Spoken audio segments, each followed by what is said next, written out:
नमस्कार, न्यूज़ 24 बिहार झारखंड देख रहे हैं आप और मैं हूं आपके साथ धनकर आनंद। बिहार विधानसभा चुनाव को लेकर सत्ता पक्ष या विपक्ष सभी पुरजोर तैयारी में जुटे हुए हैं। एक तरफ प्रधानमंत्री नरेंद्र मोदी ने बीते दिनों पूर्णिया में जाकर चुनावी सभा की और भारी भरकम सौगात बिहार की जनता को दिया। दूसरी तरफ आरजेडी से तेजस्वी यादव महागठबंधन की ओर से बिहार अधिकार यात्रा निकाल रहे हैं। यात्रा के जरिए लोगों को साधने में जुटे हैं। लेकिन अहम सवाल ये है दोनों गठबंधन के बीच कि सीट शेयरिंग कब फाइनल होगा। बार बार चाहे एनडीए हो या फिर महागठबंधन, दोनों के सहयोगी दल गाहे बगाहे अपनी महत्वाकांक्षा सामने रख रहे हैं। और ऐसे में खबर अभी आई है कि गृह मंत्री अमित शाह भी बिहार पहुंचने वाले हैं। तो सवाल यह है कि क्या अमित शाह के बिहार पहुंचने के बाद एनडीए में तो सीट बंटवारे का पेच फंसा है, क्या वो सुलझ हो पाएगा? इसके बाद सवाल यह भी है कि क्या चिराग पासवान और जीतन राम मांझी, जो कि अपनी सीटों को महत्वाकांक्षा बढ़ा रहे हैं कि मुझे इतनी सीटें चाहिए, उनकी बात और उनकी बातों को समझ पाएंगे क्या गृह मंत्री अमित शाह? और सारी सीटों को जो पेच फंसा है वो सब क्लियर हो जाएगा इस दौरे के बाद?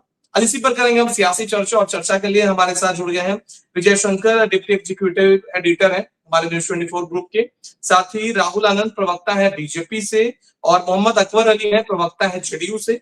विजय यादव प्रवक्ता है हम पार्टी से, और अजय सिंह प्रवक्ता है एलजेपी आर से। अरुण यादव जुड़ गए जो कि प्रवक्ता है आरजेडी से। आप सभी का बहुत बहुत स्वागत है न्यूज़ 24 बिहार झारखंड। सबसे पहला सवाल राहुल आनंद जी आपसे ही है कि अब गृह मंत्री अमित शाह भी बिहार दौरे पर पहुंच रहे हैं, और सवाल यह है कि बिहार दौरे से क्या सीट शेयरिंग का पेच सुलझ जाएगा? क्योंकि अब जितने भी आपके सहयोगी दल हैं सभी की महत्वाकांक्षा गाहे बगाहे ओपन मंच से सामने आ रही है। देखिए दिनकर जी, निश्चित तौर पे जब भी चुनाव का वर्ष आता है तो उस समय जितने भी गठबंधन के जो साथी होते हैं वो सारे लोग अपनी मांग को लेकर शीर्ष नेतृत्व के सामने रखते हैं।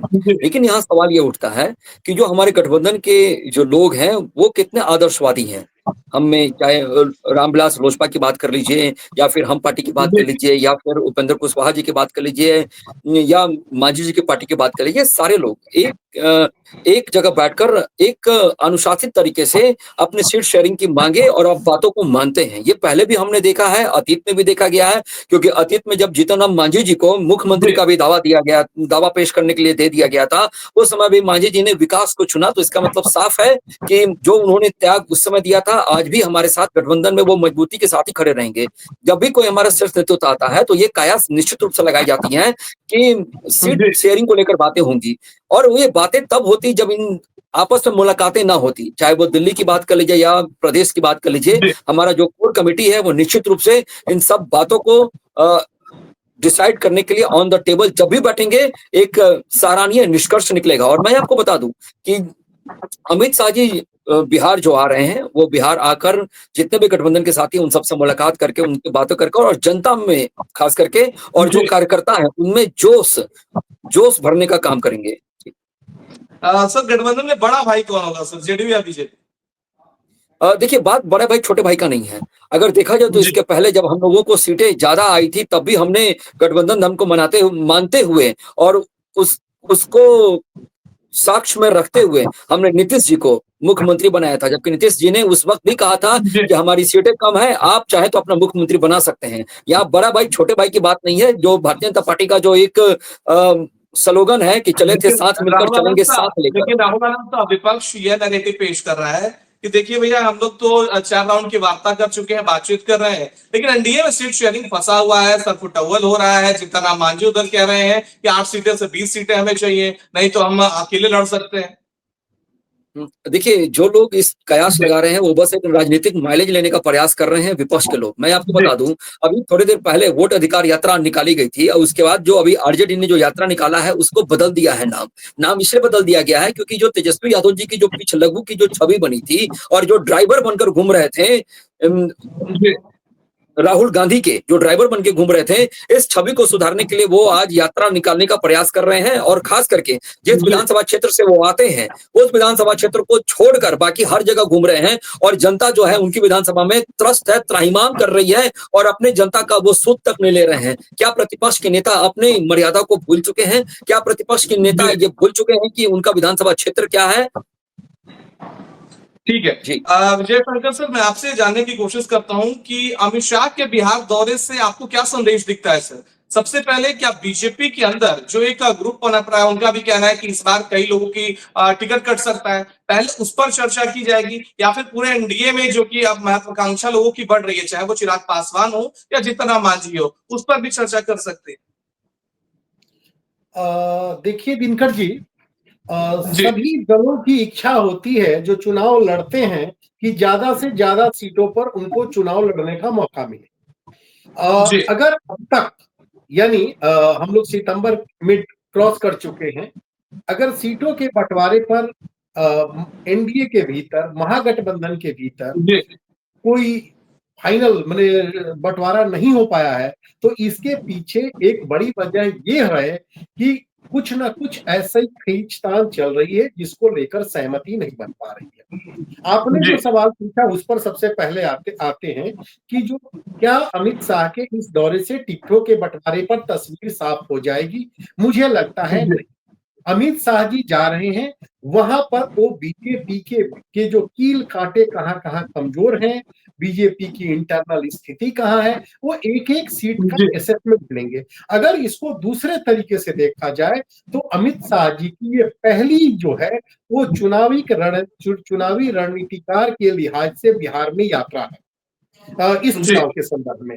तो वो क्या है कि वो बीजेपी के भीतर जिन सीटों पर बीजेपी के उम्मीदवार दावेदारी कर रहे हैं कि यहां से हम लोग लड़ेंगे, यहाँ पर एक जी। सीट पर 4 कैंडिडेट है, 5 कैंडिडेट है, वहां क्या स्थिति है, क्या कमियां हैं, उसका असेसमेंट इस बार वो लेंगे, एक।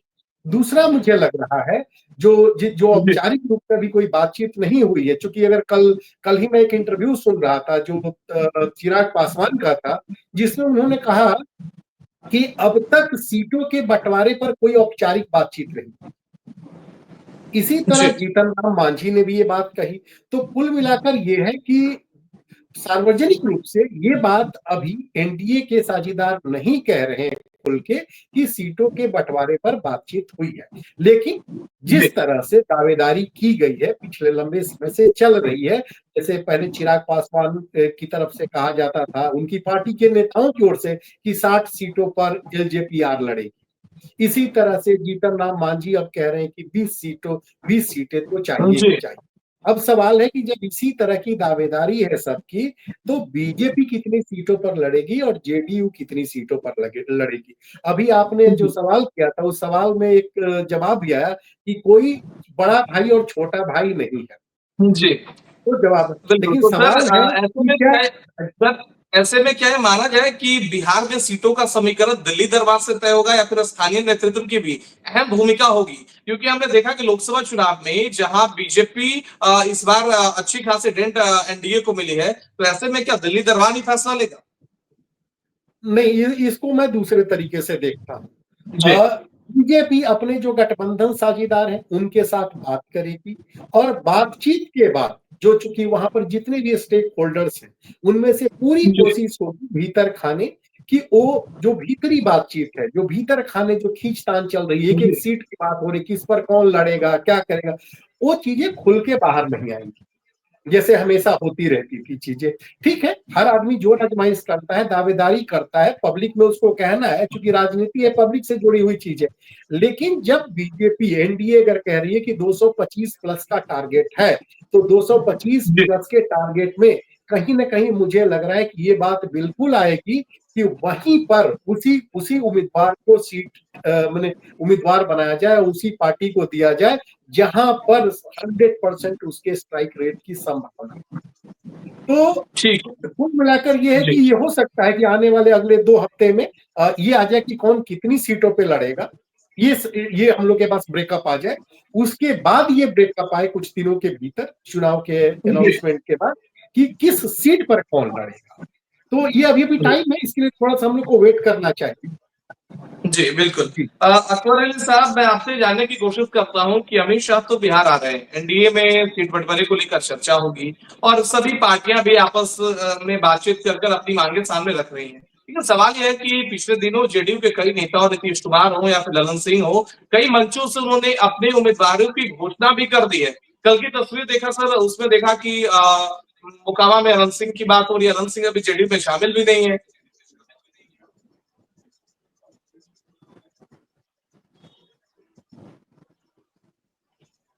अकबर अली साहब, आवाज मिल पा रही है आपको? आपने शायद अपने आप को अनम्यूट नहीं किया।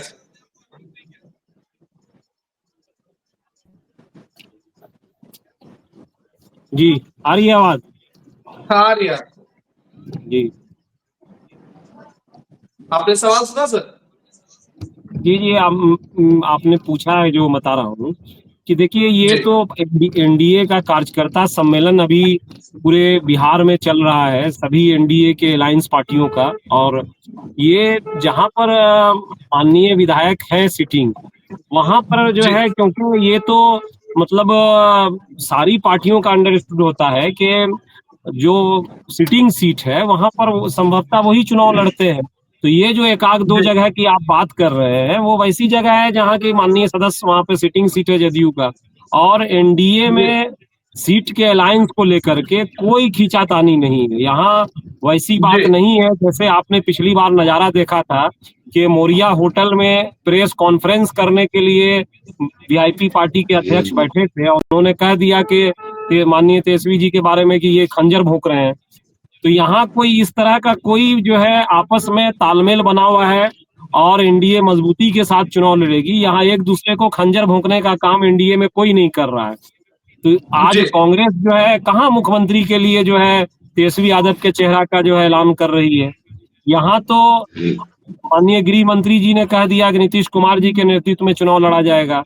और जितनी अलायंस पार्टियां एनडीए की सब कह रही है 25 से 30 और फिर से नीतीश और जी, 2025 बिल्कुल। और 225। तो यहाँ कोई कंफ्यूजन सीट के लिए नहीं है। बिल्कुल, सीटों के लिए कंफ्यूजन नहीं है, लेकिन आपके सहयोगी दलों की मांगे बढ़ती जा रही है। चिराग पासवान की मांग बढ़ रही है, जीतन राम मांझी कह रहे हैं कि हमें 8 नहीं अब 20 सीटें चाहिए। लगातार आपके मजबूत सहयोगी रहे हैं, कैसे मैनेज करिएगा? कि देखिए ये तो हर पार्टी की चाहत होती है कि ज्यादा से ज्यादा सीटों पे चुनाव वो लड़े, लेकिन जी। ये तो अलायंस का जो फार्मूला तय होगा वो सारे लोग मानते हैं। एनडीए ने पिछले बार भी जो अलायंस किया तो कहीं कोई हंगामा नहीं हुआ और तो ये सहमति जो क्या है उस मीटिंग। फॉर्मूले में पिछले ट्रैक रिकॉर्ड को देखा जाएगा सर? पिछले विधानसभा चुनाव के ट्रैक रिकॉर्ड की अगर हम बात करें तो?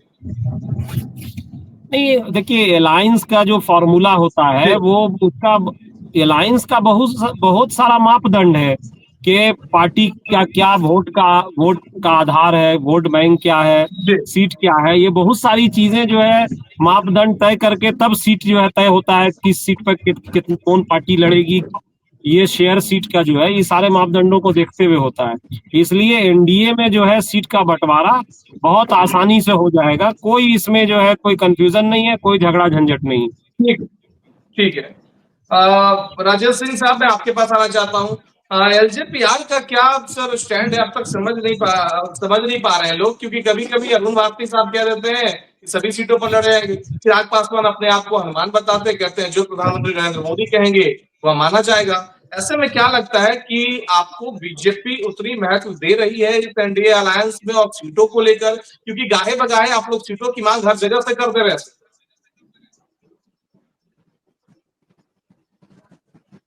सर, आपकी आवाज नहीं आ रही है, अपने आप को अनम्यूट कर लीजिए।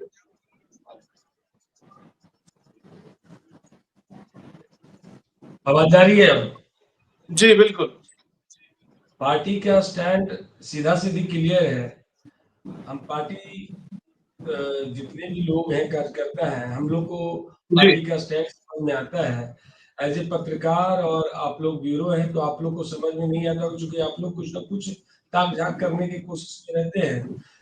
जब जी। भी भारती जी बोले हैं कि हम 243 में लड़ेंगे, उसका सीधा मतलब भी स्पष्ट करते रहे हैं कि 243 में लड़ने का मतलब है हम जिसके साथ अलायंस है उनको हमसे जी। मजबूती मिलनी चाहिए और उनको हमारा पार्टिसिपेशन होगा तो हमारे कार्यकर्ता वहां पे एक्टिव रहेंगे, हमारे कार्यकर्ता पार्टी के लोग वहां पार्टिसिपेट करेंगे।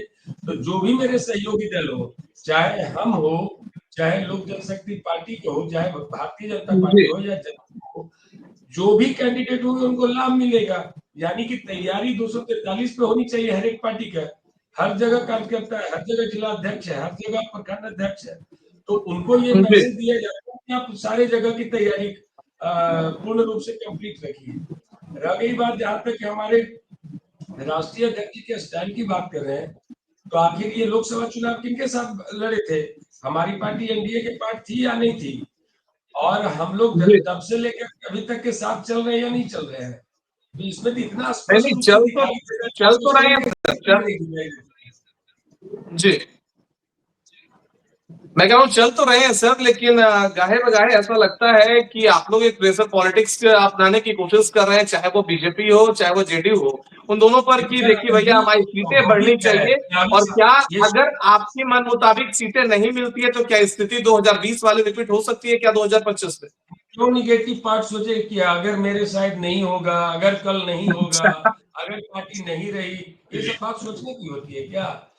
स्वाभाविक प्रक्रिया है, जब चुनावी साल होता है तो इन सारी चीजों का स्वाभाविक तौर पे हर दल करता है और हर गठबंधन में होता है। अगर ये लेकिन प्रक्रिया राजेश नहीं साहब आप भी ये जानते हैं कि राजनीति में नफा नुकसान पहले से ही सोच कर बयान भी दिए जाते हैं। राजनीति में नफा नुकसान सोच कर ही सारी पार्टियां सभी बयानबाजियां भी करती हैं सर। जी होता है, बट अगर जी। ये चीजें नहीं जिस गठबंधन में होती है तो मान के चलिए कि वहां डेमोक्रेसी खत्म है, आपको बोलने की आजादी नहीं है, बात रखने की आजादी नहीं है, आप अपना मांग नहीं रख सकते हैं, आप अपनी बातें नहीं कर सकते। ये तो एक बहुत ही व्यवहारिक बात है ना कि कोई गठबंधन किसी के विचार को लेकर चलता है तो विचार को व्यक्त करेगा ही लोग ना अपना। जी ठीक है। विजय यादव साहब, मैं आपसे ये जानना चाहता हूं कि एनडीए के सबसे छोटे दलों में से आप एक हैं, आप लोगों की मांग है कि इस बार 20 सीटें चाहिए। क्या आपकी उम्मीद है कि अमित शाह के इस दौरे से आप लोगों की मांग कबूल कर ली जाएगी, या फिर एनडीए में जो सीटों को लेकर जो चर्चाएं चल रही हैं उस पर जल्दी कोई फैसला आएगा?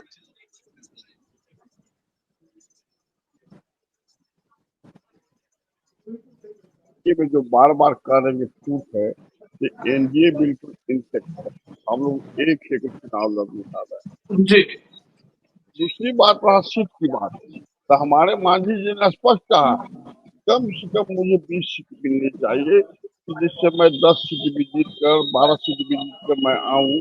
जो मेरे पार्टी के मान्यता में मिलने में कठिनाइयां हो रही है, तो कम पार्टी के मान्यता मिल जाए।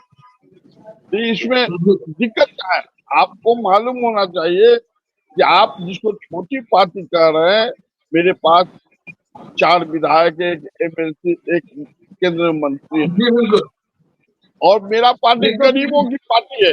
बिहार के गरीबों एक हो, देश के गरीबों एक हो, चाहे वो गरीब जिस जाति का आता हो, हम लोग गरीबों के हित में पार्टी बनाया था। तो यदि मांझी जी जो सीट मांग रहे हैं तो इसमें दिक्कत कहाँ है? देखिए, बच्चा जब पैदा लेता है तो जब तक ने रोता नहीं तो माँ बाप दूध नहीं पिलाता है। तो मैं अपने तो शीर्ष नेतृत्व मांगने का हक रखता हूँ कि हमारे साथ ये लाचारी है, प्रॉब्लम है, मुझे इतना सीट दिया जाए।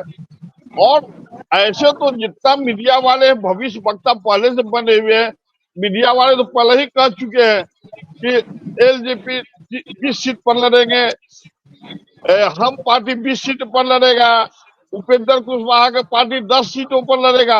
ये लोग तो आप लोग बहुत पहले से हल्ला कर रहे हैं, तो फिर अभी कैसे कह रहे हैं कि जो अमित शाह आ रहे हैं सीट के बंटवारा के लिए आ रहे हैं? देखिए, अमित शाह आने का मतलब ये नहीं कि सीट के बंटवारा करने के लिए आ रहे हैं। ये चुनाव, बिहार का चुनाव बहुत ही महत्व है। बिहार के चुनाव से दिशा और दशा तय किया जाता है पूरे देश का विदेश का निगरानी यही रहता है कि बिहार में चुनाव कैसे हो रहा है। देखिए, ये महागठबंधन की पार्टी नहीं है कि सीट के लिए सर फरोवल आपस में कर रहे हैं, मुख्यमंत्री के कैंडिडेट के लिए आपस सिर फरोवल कर रहे हैं। यहाँ एक ही है कि एनडीए गठबंधन इंटेक्ट है। हम लोग को 225 सीट किसी भी हाल में जीतना है, इसलिए अमित शाह जी आ रहे हैं, और हर सीट पर 243 सीट पर नजर रखा जा रहा है। हम पार्टी को 8 या 10 सीटें भी मिले तो साथ में, अरे भैया वो तो बात की बात चीज है, वो तो शीर्ष लीडर ने फर्क। लेकिन मेरा डिमांड है, माननीय प्रधानमंत्री से भी आग्रह है, अमित शाह से भी आग्रह है कि कम से कम 20 सीट मिलने चाहिए, जिससे हमारे पार्टी के मान्यता जो खतरा में पड़ा हुआ है, पार्टी के मान्यता मिले। और ये तो करने के बाद यदि शीर्ष लीडर एक भी सीट नहीं देंगे तो हम लोग उनके साथ हैं। हमारे मांझी जी देखे क्या स्पष्ट का एमपी चुनाव में शीर्ष लीडर ने कहा था कि 2 एमपी देंगे, एक राज्यसभा देंगे, एक एमएलसी देंगे, लेकिन मिला क्या? सिर्फ एक एमपी। ठीक इसका है। मतलब कि हम लोग साथ छोड़ दिए। देखिए, आदमी को नैतिकवान होना चाहिए। हम लोग जी नैतिकवान है। हम लोग जिसके साथ हैं, जिस गठबंधन में है तो है, ईमानदारी पूर्वक रहने का काम करते हैं। आपको मालूम ठीक होना है। चाहिए कि जिस माननीय नीतीश कुमार जी का सरकार खतरे में थी तो मांझी जी ने कहा कि नहीं, मेरा विधायक है। सबसे पहले उन्होंने राज्यपाल को आगाह किया कि मैं इनके साथ हूँ, सरकार चलेगी, और सरकार बचाने को जी उन्होंने काम किया। इसलिए ठीक है। जिनकर के एक दिमाग में मत रखिए कि हम पार्टी छोटा है, सब तो सही आके नहीं नहीं दो साहब, हरे। हम पार्टी छोटा नहीं है, सुन हम लीजिए, पार्टी गठबंधन में सबसे कम सीटों पे लड़ी थी, सुन इस लीजिए, वजह से सुन उस बात लीजिए। को कहा गया।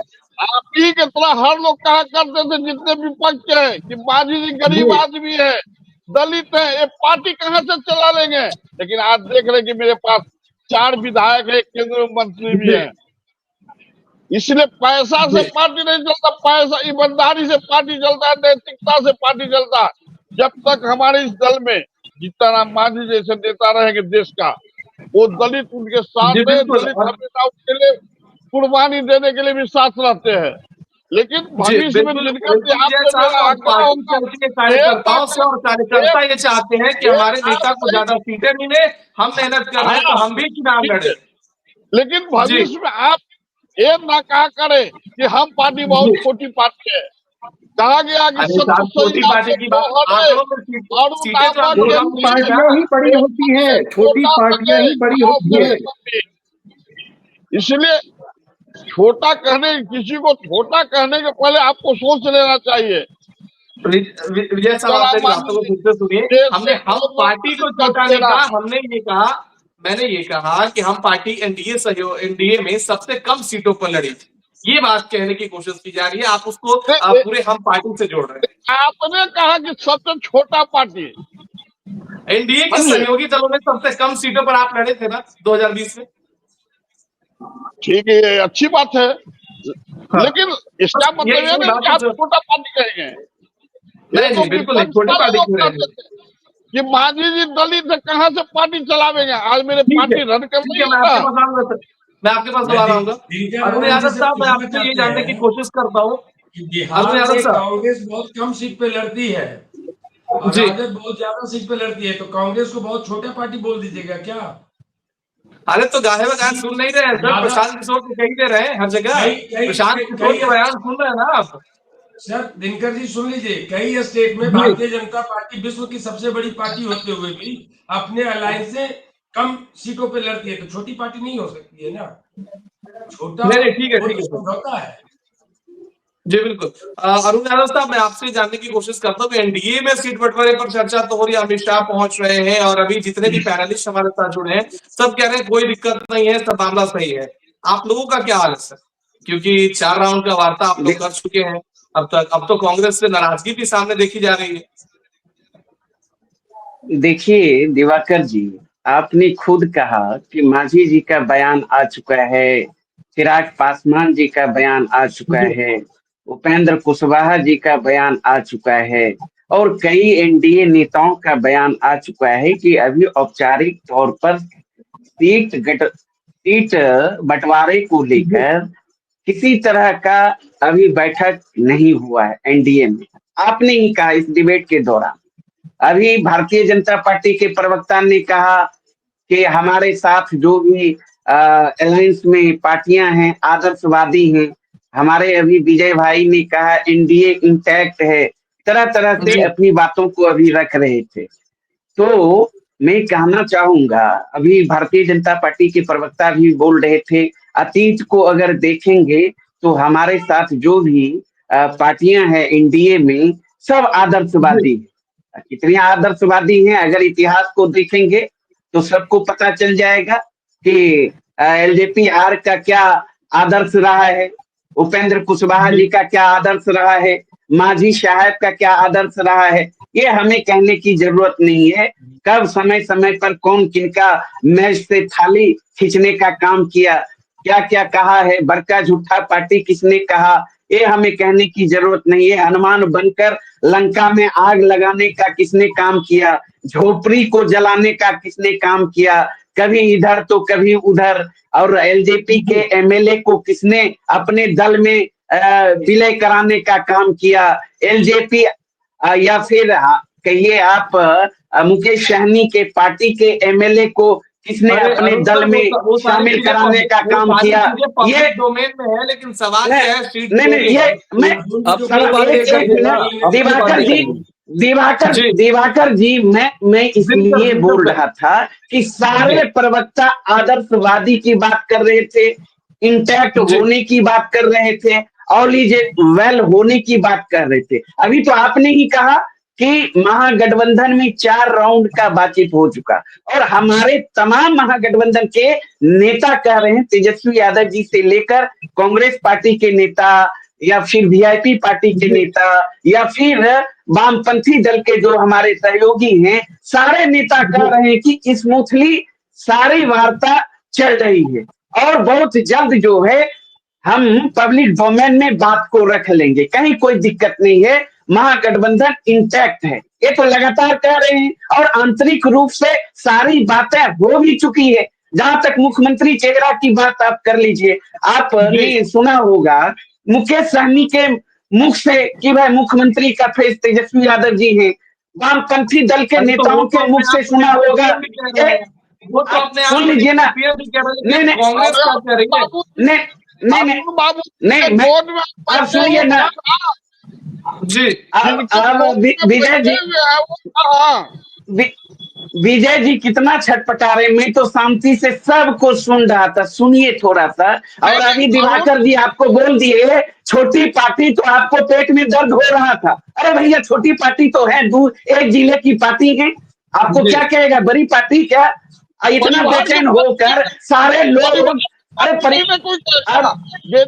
अब खोलवाइए, ज्यादा नहीं, अब खोलवाइए नहीं, एलजेपी आर को एक एमएलए नहीं, और हम एक जिले की पार्टी, और कहते हैं बड़ी पार्टी हो गए, दे राम दिला दे राम, कटोरा लेके घूम रहे हैं, तो इतना बेचैन नहीं होइए, सुन लीजिए ना, सुन लीजिए। आप लोग बोल रहे थे तो मैं नहीं बोल रहा था, एक एक सवालों का मैं जवाब दे रहा हूँ, तो इसलिए दिवाकर जी कहने की जरूरत नहीं है। और पूरे बिहार में बदलाव की आंधी बह रही है, आप देख रहे हैं, क्योंकि 2 दशक से एनडीए की सरकार है बिहार में, माननीय मुख्यमंत्री नीतीश कुमार जी मुख्यमंत्री हैं, और क्या हालात है बिहार का, आप जिक्र कर रहे थे, अमित शाह जी आ रहे हैं, अच्छी बात है, देश के गृह मंत्री है, आपको बीमारी हो गया है क्या बोलने का विजय भाई?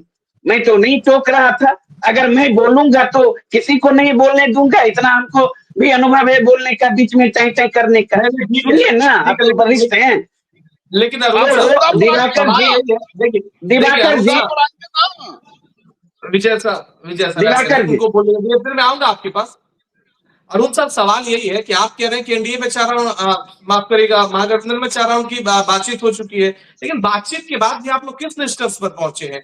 अभी तक यही कहा जा रहा है कि राहुल गांधी आएंगे 24 तारीख को, उसके बाद फिर बातचीत होगी, लेकिन एक सुन लीजिए दिवाकर जी, प्लेटफॉर्म पर पूछा गया राहुल गांधी से और भी नेताओं से, कोई नहीं कह रहा सीएम फेस है तेजस्वी यादव, एनडीए में सीएम फेस है। एक बात बताइए ईमानदारी से, सपोज कुछ देर के लिए, ठीक है, कांग्रेस की नजर में सीएम फेस तेजस्वी जी नहीं है, महागठबंधन में किसी दूसरे व्यक्ति का भी नाम सुन रहे हैं क्या ये सीएम फेस है? लेकिन एनडीए में चिराग पासवान जी सीएम फेस हैं, सीएम फेस को लेकर जुत्तम पैजार की स्थिति उत्पन्न है, नेतृत्व को लेकर है। आज तक अमित शाह जी, आप सुन लीजिए ना, ये आप सुन लीजिए ना, आप सुने हैं क्या नरेंद्र मोदी जी के मुंह से? आप सुने हैं कि अमित शाह जी आज आ रहे हैं ना, बोल दे कि बिहार के मुख्यमंत्री का चेहरा एनडीए का नीतीश जी होंगे? नहीं बोलेंगे। चिराग जी बोल दे, चिराग जी बोल दे, लेकिन जनता जान रही है, महागठबंधन भी जान रही है, आप भी जान रहे हैं कि बिहार में एकलौता सीएम फेस महागठबंधन का तेजस्वी यादव जी है, बिहार की जनता की पहली पसंद तेजस्वी यादव जी है, ये कहने की जरूरत नहीं है। इसीलिए अब समय का थोड़ा सा समय जी। का इंतजार करिए ना, इंतजार का तो मजा लीजिए ना। वहां तो एक और राउंड का बैठक नहीं हुआ है, बातचीत नहीं हुआ है। यहाँ तो अंतिम चरण में है। हमारे नेता कल भी यात्रा के दौरान सारी बात को जी। रखने का काम किया कि सारा चीज हो गया है स्मूथली, ठीक है, कभी भी हम ठीक है। घोषणा कर सकते हैं। अगर लेकिन आपके एनडीए नेता वाले से पूछिए ना, ठीक है। एनडीए वाले अरे कितना बोलते हैं। एक जिले की पार्टी है विजय भाई, ज्यादा मत बोलिए। अमर अपना जी को हैसियत को कितना देख कर ही मिलेगा? बात करिए। ठीक है, विजय शंकर सर, मैं कितना आपसे जानने 20 की मिल कोशिश रहा करता है? हूँ और दर्शकों को भी 20 बताइए मिल रहा कि है कि क्या नहीं, ये तो बता दीजिए कि भागिएगा क्या फिर। सीट ये शेयरिंग को बता दीजिए लेकर 20 से एनडीए ज्यादा। और अगर महागठबंधन को 20 देखें मिल तो रहा अब है कि तक नहीं, कौन कि किस नहीं स्तर मिलेगा पर तो पहुंचा है? भागेंगे क्या नहीं। हमारे महागठबंधन ने भी तो नहीं फेल किया बोलते जैसे हैं। एनडीए में? कोई उपाय है ही नहीं, कोई उपाय है ही नहीं। आप लोग तो अब ठीक है, सत्ता की अरुण राजनीति अरुण करते साहब हैं, ये बता कुर्सी रहे की हैं कि राजनीति चर्चा करने करते का हैं। कोई फायदा नहीं है। भागिएगा क्यों? अरुण भागिएगा साहब, क्यों? अरुण साहब, आप आप लोगों लोग को कह रहे हैं ऐसी कथनी चर्चा करनी करने में का कोई धरती फायदा नहीं आसमान है, का जनता अंतर है। के लिए देगा समझ कौन? का। देगा क्यों? अमर आप लोग तो जानते हैं अपने वजूद को। अरुण अमर साहब, आपके नेता जैसा कितने लोग को दोनों खंजर भोगे हैं? दोनों संयम बरते साहब, ऐसे चर्चा करने से जनता कुछ नहीं सुन पाती 2019 साहब। का पार्लियामेंट का चुनाव का स्कोर पता है ना, कि 0 आप स्कोर किए हैं। तो पूरे बिहार जी की सबसे बिल्कुल, बड़ी मैं पार्टी आप आपके पास अपने आप आऊंगा, को मानते मैं हैं, आपके पास और आऊंगा राहुल आनंद पार्लियामेंट में साहब। एक भी नहीं लेकिन कर विजय सर, पाते मैं हैं। आपसे जानने की कोशिश करता हूँ और दर्शकों को जी बताइए एनडीए को लेकर हम चर्चा करें, महागठबंधन में क्या क्लियर है? क्योंकि जैसा बता रहे हैं अभी अरुण साहब की, देखिए कोई असमंजस नहीं है, पूरा बिहार जान रहा है तेजस्वी यादव सीएम फेस है। देखिए, महागठबंधन में एक चीज तो मान के चलिए, तीनों चीजों को, कि सबसे ज्यादा सीटों पर कौन सी पार्टी लड़ेगी? आरजेडी। ये बात तो क्लियर है। और आरजेडी जब सबसे ज्यादा सीटों पर लड़ेगी तो डेफिनेटली जीतेगी भी वो ज्यादा सीटों पर, जी अगर कोई स्थिति बनती है तो। ठीक है, उसके बाद से दूसरे उसमें सीटों की दावेदार कांग्रेस है, जो 70 सीटों की बात कर रही है अभी। वो कितने पर सहमति बनेगी अलग की बात है। जी जो पूरा समीकरण बनता दिख रहा है, वो ये देवा लग सर, रहा है एक कि सेकंड के लिए, आरजेडी। एक सेकंड के लिए, एक सेकंड के लिए मैं विजय जी शंकर बाबू को एक बात खाली याद दिलाना चाहते हैं।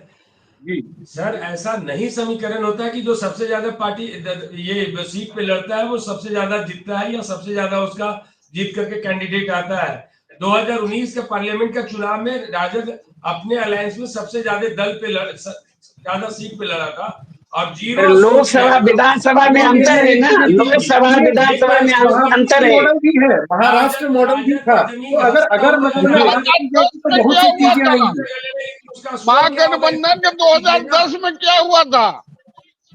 इन्हीं लोगों को विश्लेषण करने दीजिए, आप चुप हो जाइए, बेकार बैठे हैं इस इसी 2022 चैनल की में तरफ से। यही लोग 2022 विद्वान लोग 22 बैठे हैं जिसका जी एक एमएलए बिहार में नहीं है।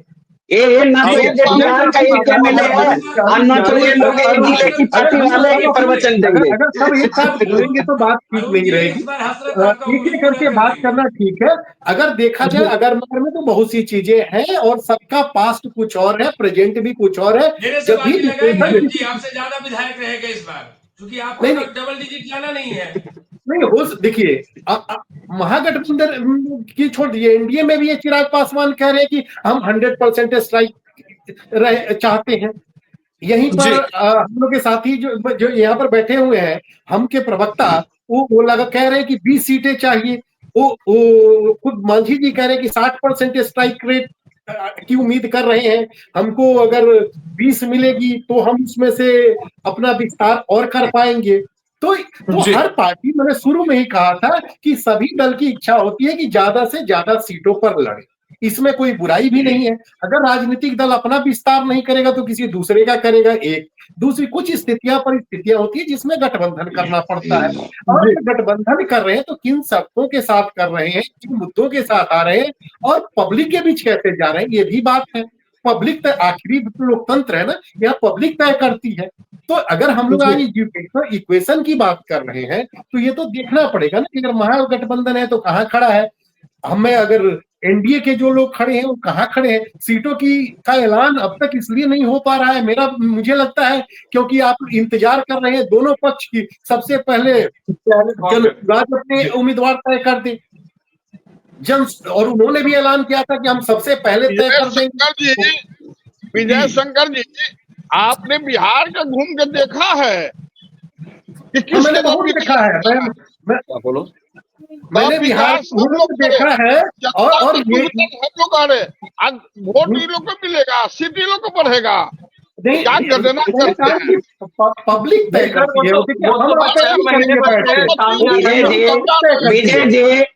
विजय जी शायद इन लोगों को पता नहीं है, 1990 से लेकर 2020 के बिहार विधानसभा चुनाव तक में एक चुनाव छोड़ के सबसे बड़ी पार्टी जनता ने राष्ट्रीय जनता दल को बनाने का काम किया। सबसे अधिक एमएलए राष्ट्रीय जनता दल को देने का काम किया। ये लोग गलथेथनी करने में रहते हैं, गलथेथनी करने में रहते हैं। एक चुनाव छोड़ दीजिए 2010, नहीं, मैं सबसे अधिक एमएलए चाह रहा हूँ। 2010 में सबसे बड़ी पार्टी आपने क्या? नहीं, मैं तो क्या कहा, एक चुनाव छोड़ के मैं तो बोल रहा हूँ, एक चुनाव 2010 छोड़ दीजिए, सारे चुनाव में जनता मालिक हमारे साथ रही है।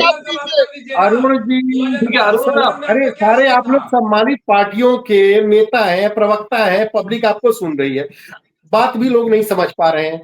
एक बात बताइए आखिरी में, मैं जाते हुए कंक्लूड करें उससे पहले, कि कौन सी पार्टी मोटा मोटी अगर एनडीए का जो एक समीकरण बनता है उसमें कौन पार्टी, आप लोग का क्या असेसमेंट है, कौन सी पार्टी कितने सीटों पर लड़ेगी? चलिए, अगर ये बताने में, ये नंबर चूंकि प्रवक्ता है, आपको भी पता है ऊपर से तय होती है बहुत सी चीजें, तो ये बताइए कि 3 डिजिट में कौन सी पार्टी लड़ेगी, 2 डिजिट में कौन सी रहेगी, और सिंगल डिजिट में किसको सीटें मिलेगी एनडीए? ये तो आप ही बदला सकते हैं यार, अरुण जी बदला सकते डबल हैं। डिजिट में कौन आएगा? तो राजद डबल डिजिट नहीं आएगा, ये आपको स्पष्ट करने जा रहे हैं। मेरे बात ठीक आउट करके रखिए सर, अपने गठबंधन की सीटों को बता दिए, आगे तो गठबंधन की जनता तय सीटों की करेगी बात ना नहीं सर। कर रहा, चुनाव जीतने की बात नहीं कर रहा हूँ, वो तो पब्लिक तय करेगी, वो हम नहीं तय करेंगे, आप नहीं तय करेंगे। विजय शंकर सर। अरे विजय जी ये लोग 18 ही सीट छोड़ रहे हैं, हंसने वाली बात है।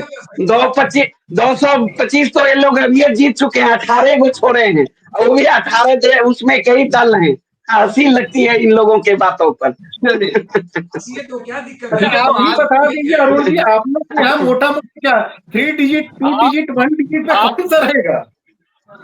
देखिए विजय जी, हमारे लिए सुन लीजिए ना, विजय जी आपसे सवाल नहीं है। विजय शंकर जी, हमारे नेता के लिए कुर्सी मतलब नहीं रखता है, सत्ता मतलब नहीं रखता है, सीट मतलब नहीं रखता है। जनता के जो ज्वलंत सवाल हैं, मुद्दे हैं, वो मतलब है। हम लोगों का वैचारिक रूप से गठबंधन है। हम लोग कुर्सी की राजनीति नहीं करते हैं एनडीए की तरह। एनडीए के लोगों के लिए सत्ता महत्वपूर्ण है, कुर्सी महत्वपूर्ण है, सीट महत्वपूर्ण है। इसीलिए एनडीए में सीट बंटवारे को लेकर, सीएम पद को लेकर जो तम पैजार की स्थिति उत्पन्न हो चुकी है। हमारे लिए बिहार का विकास महत्वपूर्ण सवाल है।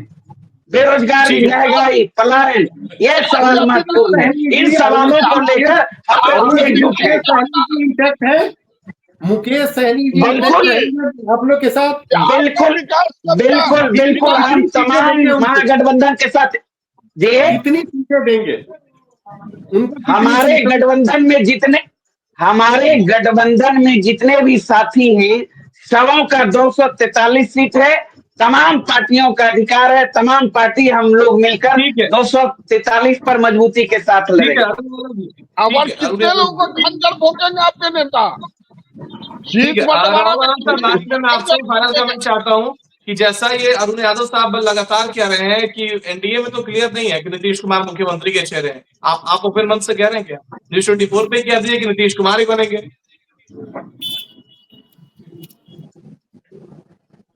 हेलो, हमसे पूछे दिनकर साहब। राहुल आनंद साहब सुन रहे हैं आप?